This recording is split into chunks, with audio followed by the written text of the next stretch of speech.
يقول: هل تسمع أن نضع مؤثرات صوتية على دروسيان يعني مؤثرات صوتية وأناشيد؟ لا، ما أسمع.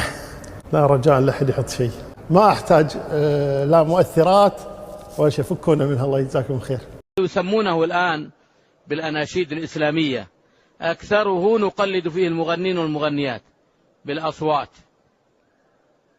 حتى اخترعوا في بعض القنوات التي تسمي نفسها قنوات إسلامية، اخترعوا موسيقى بالفم، يتنتن بفمه، يتنتن، يضع إيقاعات موسيقية بماذا؟